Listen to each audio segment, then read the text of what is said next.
around in our Halloween parade in Mechanicsburg. Business cards promoting the women of the Ku Klux Klan. This is not the first time that KKK posters have been posted around in Mechanicsburg. But recent news, some parents have reported that kids received pamphlets advertising the women of the Ku Klux Klan during a Halloween parade in Mechanicsburg, PA on October 14th. Following this, some accounts on Thread asked the question, when did the Klan start allowing women to join? Since the beginning, these were the first Karens. Somebody had to raise these races. Black men being accused of raping white women and being lynched for it didn't just happen. Just like white women were slave owners, there's a good book on this called They Were Her Property. They also had their own Klan division called the WKKK. Let's quickly review. After the Civil War, the first KKK emerged in Pulaski, Tennessee on December 24, 1865. The organization was founded by a group of 6 former Confederate soldiers and named for the Greek word kyklos, meaning circle. The second wave came in 1915, particularly inspired by D.W. Griffith's extremely racist film Birth of a Nation, released in February 8, 1915.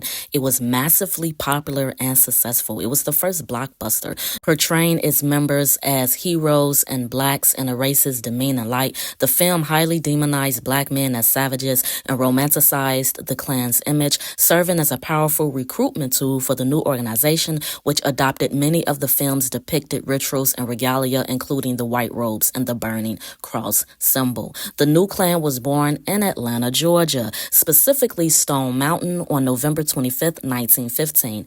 The men climbed Stone Mountain, they ignited a flaming cross, and proclaimed the rebirth of the Knights of the Ku Klux Klan.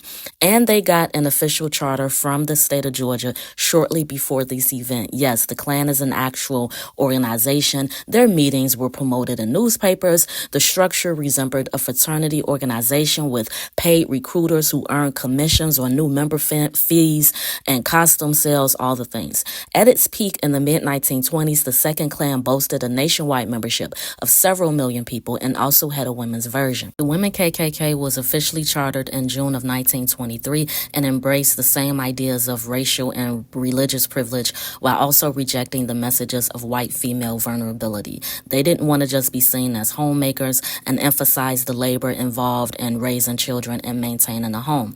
A lot of people don't want to talk about this part, but the Women KKK worked hand in hand with the women's suffrage movement, as many of them were racist and the movement was heavy with racism. Most specifically, they were jealous of black men who were allowed to vote before them, 15th Amendment, and their movement for women's rights did not include black women. Let's be clear about that. Sociologist Kathleen Blee, who authored the book Women of the Klan, Racism and Gender in the 1920s and some other writings, researched into the women of the Ku Klux Klan hate group, and she said, quote, "Historians knew for many, many decades that there were women's clans all over the country, but nobody ever studied them because the historians that looked at the Klan thought only the men were really political actors. If there were women clans, they just denoted them as auxiliaries. If you actually look at what was going on in the 1920s, is that in a lot of ways, the women were more effective at the horrible agenda of the Klan than the men."